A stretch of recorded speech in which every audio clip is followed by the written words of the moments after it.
every Wednesday at 7. So 7:15 today. We're doing something a little bit different. But I am your certified trauma support specialist and host, Jackson-Birks, and welcome to Tea Talks, guys. Thank you for joining me. Please like and share this broadcast as we're going to be talking about trauma defaults today. So, before I get started, I always like to talk about my mug of the month. So my mug of the month is actually this one, and I'm going to give a shout out to my aunt from Austin, Texas. She sent me this mug, and it says, "Don't worry, everything is under control." And if you can see the letters here, when I turn it around, it's actually a remote control for the handle. I just absolutely love it. Thank you, Auntie, for sending me this mug. I really appreciate it. This is going to be our mug for April. Happy April. So we're going to go ahead and get started again. Please like and share this broadcast. If there's anyone who you feel needs to hear about trauma, we talk about trauma. So basically, this show is designed to talk about trauma and how we react to trauma, how trauma affects us, what we do to overcome the traumas that we have faced. Okay, so I'm gonna allow some people to join. Again, please like and share. This is Tea Talks, our 7:15 meeting on Wednesday evenings. And again, I am Jackson-Birks. I'm your trauma support specialist and host. And so this podcast is sponsored by In His Hands, LLC, To Biosphere, and Pinky's Passion. So those are my sponsors for Tea Talks again. So please like and share and join us. So we're going to talk about how trauma, what we default to when we experience trauma. And so when you hear the word default, it literally means that we revert back. We adapt to a certain type of behavior or a certain type of response. Remember, the last couple weeks, we have been talking about perfection.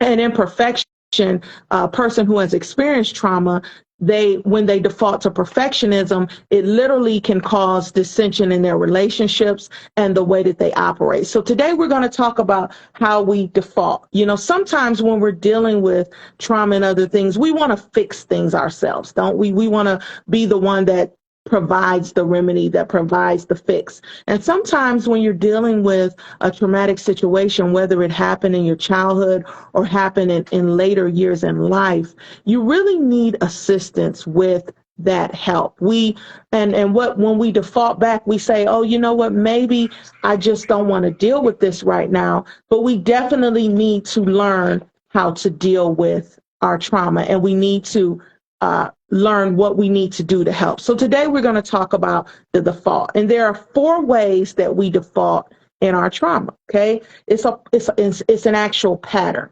The first thing we do is we deny our trauma.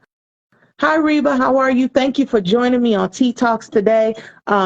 Please like and share this broadcast for anyone who may need to hear or see this conversation, right? So we're talking about our trauma default patterns. And there are 4 ways that we default. The first one is we deny, and we're going to go over these a little bit more intensely. We deny, we cry, we numb, and then we run. So I am actually going to be doing a trauma reboot class that's going to be coming soon, you guys. Stay tuned. And so I took this training and I'm learning these new techniques about how we default in our trauma. So we're going to talk about deny, we're going to talk about cry, we're going to talk about numb, and then we're going to talk about run. So again, when trauma first occurs, right, our normal reaction is to deny it. Is to deny that it even occurred. And because our reality has been shaken so much when that thing hits us that we perceive as traumatic. So let me explain this for those of you who don't know. Trauma is your emotional response to a situation. A trauma to me is not the same as a trauma to you. It's going to be different for each and every one of us because of who we are, because of our history, because of our genealogy, because of our experiences, is going to be different. So every trauma is not deemed the same way. A car accident that may be minor to one person may actually turn out to be traumatic to another person, depending on, again, how they view that. What was their perception? So trauma is an emotional response to an event that an individual perceives as life-threatening or dangerous. Okay, so let's get into that a little bit as we're talking about these adaptations. So I'm dealing with this trauma, right? I'm dealing with this trauma, and when it happens, my first default is to deny, because my world has been shaken, my world has been changed because of this incident, because of this occurrence. So we tend to deny that it's even going to impact our lives. We say, that's just something that happened. I can kind of brush it under the rug a little bit. I can kind of let it go because it will not affect me. I am strong enough to know that this is just an incident that happened. I can move on with my life and nothing else will come of it. That is, again, the misconception that we have about our trauma. So we begin to deny it. We view it as a temporary struggle. It's temporary. Nothing's going to come of it. The person who was even responsible for the trauma that occurred, we may begin to excuse their behavior, to say, okay, because this is all part of that denial process. Again, this is Tea Talks, you guys. Please like and share this broadcast. We are talking about trauma adaptations of denial, how we deny things. Hi, Larry. Hi, Stacy. Hi, Barb. Hi, Miranda. Thank you all for joining me this evening on Tea Talks. We are talking about trauma and how we adapt to it, the patterns that we take. So the first one we're talking about is denial. So denial of trauma is not out of stupidity or ignorance, right? It doesn't work like that. It happens because our post-traumatic reality is just too much for us to bear. When things happen, it's too much. It becomes confusing. It becomes painful. And so it's easier for us to stuff those feelings down. That is our way, right? That is our way of dealing with it. That is our way of denying that it even happened and trying to move on with our everyday life, right? So we begin to feel overwhelmed. It's almost like a backpack. When you carry a backpack and you try to stuff so many things in your backpack and it gets too heavy. So when trauma strikes, it literally, hi Tiara, thank you for joining me. When trauma strikes, it literally is like a backpack that is so heavy that we can't carry it. It's too much. It's an emotional burden on us. And so we're like, you know what? I'm not going to open up Pandora's box. I don't want to deal with this. I'm okay. Nothing's wrong with me.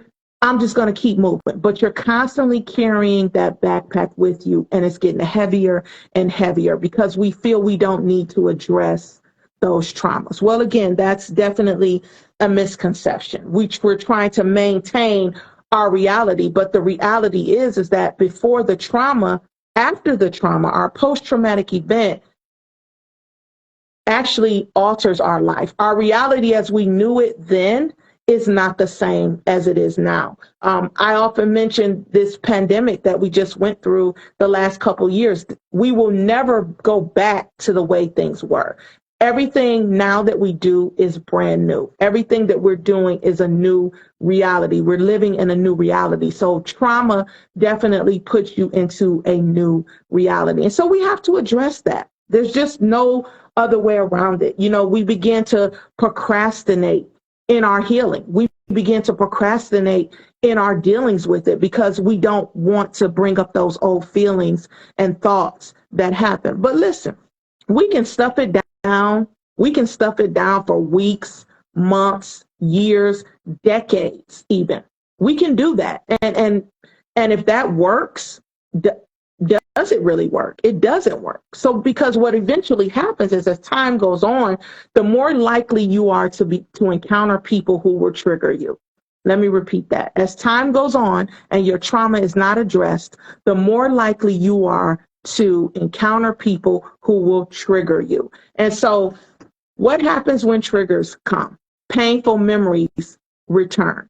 Everything that you dealt with in that trauma resurfaces, and it's almost like it just happened because we've stuffed it down and we figure nothing's going to bring this back up if I don't talk about it, if I don't think about it, if I don't tell anyone, it's going to go away. So you could be walking down the street one day and you see something that could be a trigger. You can smell something that could be a trigger. A certain noise that you hear could literally trigger a trauma that occurred years ago. Remember we talked about stuffing down things for decades. So that trauma, again, is stuffed down, and then all of a sudden, here comes that trigger, and you're right back at square one, which is not a good way that we want to live our life. We want to live our life free. We want to live our life whole. We want to live our life moving forward in the things that we have to do in this world. We want to be impactful, not only to our lives, but to other people's lives. And we cannot do that if we're still struggling with trauma. Okay. During a traumatic event, our brain literally stops. And I think I talked about this before. Our brain stops to protect ourselves. So the way that our brain normally functions, when trauma strikes, it stops to protect ourselves. There's a small part of our brain called the amygdala, and the amygdala determines what's safe and what's not safe. So as you're scanning the room, when you're in situations and you're looking around and you're looking at people, you're looking at circumstances, and your brain is telling you at that moment, this is not safe. This is safe. This is not safe. This doesn't feel good. You need to get away. So this is what's happening in our brain. So again, when I'm not dealing with the traumas that have happened, I can be triggered at any given moment just by the environment, my atmosphere, the things that are going on around me. Again, it could be a smell, a noise, a sound that could bring back those old memories. Okay. So our brain is constantly flooded with memories. And when there's a trauma, sometimes the way that our brain functions is very smart. It's the central part of everything that we do. I wouldn't be able to raise my hand if my brain wasn't functioning, right? So what our brain does is it takes bits and pieces and it places them where they need to go, but they don't always place, when you're traumatized, it doesn't always place that memory in the right place. You begin to relive it once something else comes up that reminds you of that thing that happened. Okay. So we have to understand that trauma needs to be addressed. So denial is the first adaptation that we use. Okay. We want to preserve our previous reality. So we deny it and we say, oh, this didn't happen. But whether we want to or not, whether we believe it or not, we have to face our real reality. Because if you don't deal with trauma, trauma will begin to deal with you in many different ways. So that's the first way that we tend to default when we have a traumatic experience. The second way is that we cry. We all know what crying is. It's an emotional response to something, because when individuals begin to think about the trauma that they faced, all of these emotions begin to rise up. And everything that they know, everything that happened with them, the extent of the damage that the trauma caused begins to resurface. So it's like a tidal wave of emotions, literally a tidal wave of emotions. You can find yourself crying at the drop of the hat. You could be washing the dishes or listening to a certain song and the floodgates are just open, full of tears, right? You could feel terrified or afraid in an instant. You could be doing something that's totally unrelated to the trauma that you experienced, and you can be, and this activity could literally cause you to get emotional, overwhelmingly emotional. Some people feel aggression during their times of fear. They're aggressive towards other people, which can affect their relationships, because we're all about relationships. We're all about building relationships, preserving relationships, and protecting our relationships. But when you're experiencing an emotional flood because of trauma, it can affect you in different ways. We talk about crying, but again, there's anger, right? There's violence, there's aggression. So look at the things that are happening around us and how people are responding. Could it be a direct result of traumas that they have faced? So we talked about denial. We talk about crying. It's like when a pot of water is boiling over. You're trying to keep everything contained inside of you, and then the pot begins to simmer. Then all of a sudden, when you walk away from it, what happens? Everything boils over and you come back to a little bit of water. So we have to understand that when we begin to cry because of the traumas that we face, it opens up a whole set of other emotions that can affect our relationships. Hey, Barb, thank you for joining me. Welcome to Tea Talks. We're talking about trauma and default, how we default in our trauma responses. Okay. So the longer the trauma goes unaddressed, the more symptomatic we become. The longer a trauma is unaddressed, the more symptomatic we become. Eventually, our coping mechanisms they grow so much. So trauma affects us emotionally, mentally, physically, environmentally, socially. Trauma affects every part of our being. Everything that we are is impacted by something that we deem as traumatic. So the longer we don't address those traumas, we then divert to other coping mechanisms, right? So these are things that we talk about when people take medications, or people turn to drinking, or people turn to using drugs, or people turn to excessive shopping, excessive eating. These are all things, excessive exercising. And those things don't always have to be negative, because exercising is good. Anything done in moderation is a good thing. But when we're doing it excessively, that's when it becomes a problem, right? So anything in excess is definitely not good for us. So now we move into the third adaptation, which is numbing. All of these things are part of your numbing. We tend to numb. We eliminate our physical and psychological pain by replacing it with other things. Other things, as I mentioned before, whether it's drugs, alcohol, sexual pleasures, food, shopping, over exercising, right? Watching too much television. These are things that we use because we're numbing. We don't, when you don't want to deal with it, you push it to the back burner, which puts this, which speaks to procrastination, procrastinating in dealing with it, procrastinating in dealing with your healing, right? So we want stronger things. We want to live a lifestyle of this fantasy or escapism, because my reality as I knew it is no more. So now I'm trying to deal with this new reality, but I don't know how to do that. So I'm putting other things in that place, in that spot, to make me feel better.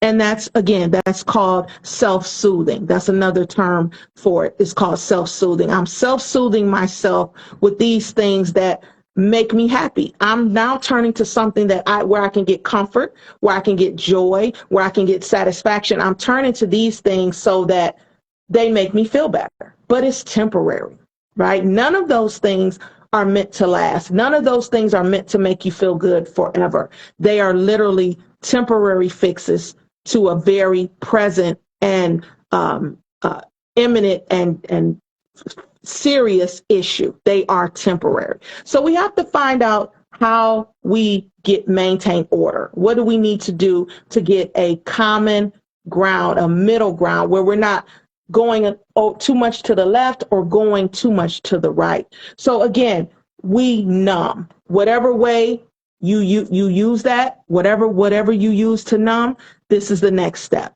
The fourth thing we do is run, because we're looking for some type of healing. After a trauma happens, you're looking for that place where you can be healed, where you can be whole. And it may not be something that you can do yourself. So we begin to run. We run towards whatever, whoever, and whatever. It could be relationships, bad relationships, constantly falling into that cycle of being in a relationship that's not satisfying you, that's not making you feel whole. Whoever's handing out hope, I'm running towards that, right? So that's what happens. That's the fourth thing, we run. It could be spending money that we really don't have. There's a lot of addictions out there. There's a lot of things that people use to fill a spot that's empty. There's a lot of things that people use to fill a spot where they're not satisfied. And again, too much of anything is not good. So we have to think about that. Okay. We run and run and run. So let's talk about them again. So we said we deny, cry, numb, and run.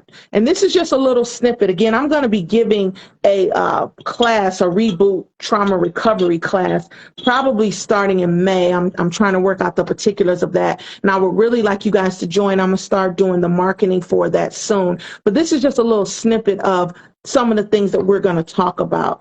Okay. We have to, if we want to heal, we have to stop doing the thing that feels natural and looking for a supernatural response. We have to stop doing the things that are natural and look for a supernatural response. Okay. And one of the things that helps us to heal is humility.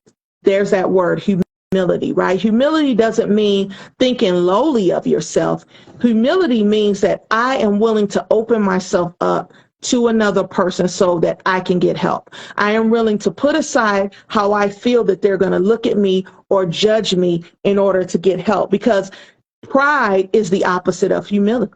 And we know that pride is definitely not something that we should be living in. The word says pride comes before the fall, right? So we have to learn that we need each other as human beings, as people living in this world, on this earth.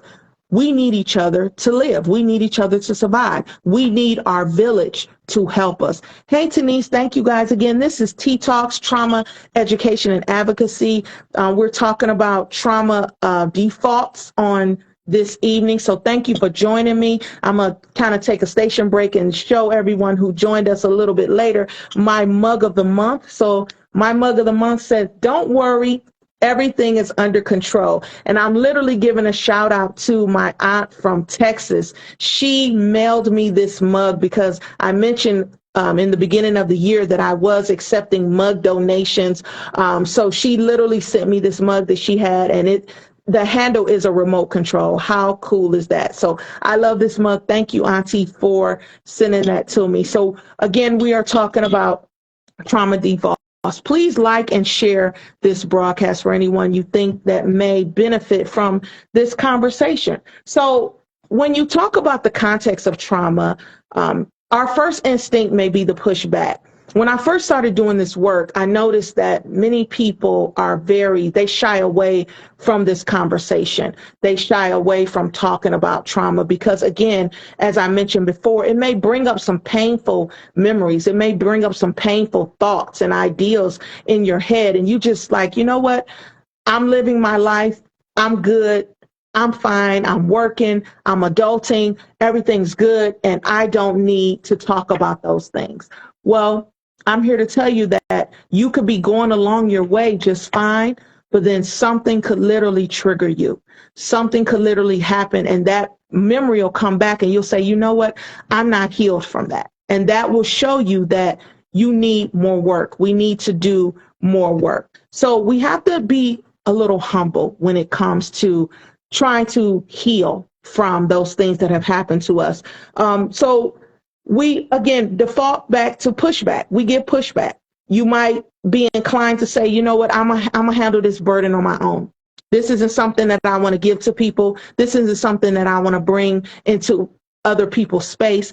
I'll deal with it, because we wear strength as a badge of honor. We wear strength as a way to say, you know, I'm stronger than that happened to me. And in some instances, if you have the right support, if you have the right knowledge, if you have the right teaching, this could be something that's very real true. But we can't put a Band-Aid on things forever. We have to go to the root and cut the root out so that your tree can blossom the way it's supposed to blossom, right? So humility is something that we definitely have to embrace if we want to be healed. So I would be remiss if I didn't tell you what the word of God says. So in 2 Corinthians 11:23, and then 27 and 30, I'm going to kind of read what the Apostle Paul was talking about, because the Apostle Paul suffered trauma too. We know that Jesus suffered trauma.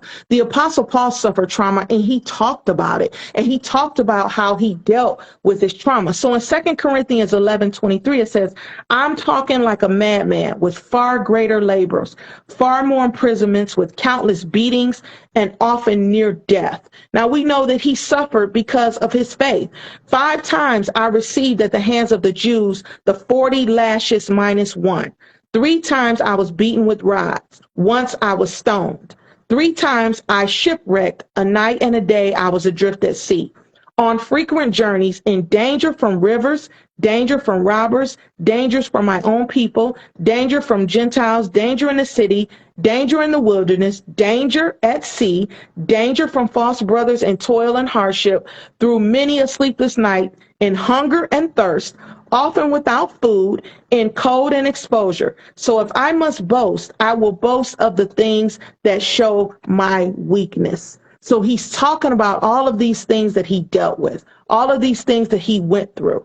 But what he's saying is that I will boast in these things. I will talk about these things to let you know that there is a weakness in me. I am feeling I need help to overcome these things that I've dealt with. I need to reach out. And so in 2 Corinthians 9 through 10, he said, the Lord said to me, my grace is sufficient for you, for my power is made perfect in your weakness. So yes, there is hope, but we have to learn how to show our weaknesses in order for us to get that help. You know, it says, for the sake of Christ, then I am content with my weaknesses, insults and hardships, persecutions and calamities. For when I am weak, then I am strong. Let me repeat that. For when I am weak, then I am strong. When I am able to show my weakness, that is strength. Strength is not holding back. Strength is not letting it go. Strength is not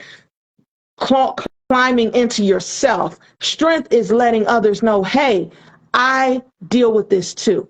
I too have these weaknesses that I go through, right? So we have to learn to be a little bit humble when we're trying to get help. So healing requires humility, okay? Without vulnerability, we're wasting our time. We're pretending. You know, if anybody has ever went to talk to a counselor or a therapist, you know, or a peer support specialist or a trauma support specialist, they always say being transparent is the best way. There are things that we as individuals want to hold on to because we feel they belong to us. You know, this is mine. I'll tell you this much, but I won't go further than that. And so in that, you can't fully heal. You can't fully heal. You're still stuck in those areas, and you're still vulnerable. You're still not being vulnerable to what you need to do. Okay. So that is a little tidbit about how we begin to heal. So I want to take the opportunity and tell you guys that humility is the key. Vulnerability is the key. When you're talking to someone about your trauma, it's important that we recognize how we are adapting. Think about those 4 ways that I told you until we meet again. Are you in a state of denial? Are you in a state of emotional turmoil? Are you always crying, or things are just triggering you to cry? Are you numbing with certain things? Are you using things and people to numb your situation? And last, are you running? What are you running from? What are you not being transparent about in your trauma, in the things that have happened to you? So again, I am going to be having a 12-week teaching on reboot trauma recovery, and I will keep you guys posted on that. I'm going to start posting it, marketing it so that anyone can join.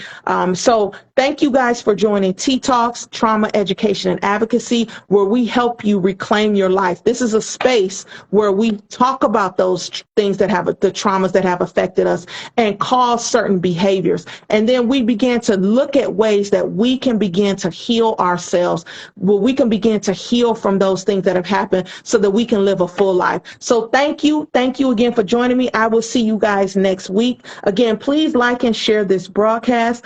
You can reach out to me on social media. You can DM me. You can also log into my website at www.20biosphere20.org, and you can set up a 30-minute consultation with me. So thank you guys. We'll see you next week. And thank you for joining T Talks, where we help you reclaim your life.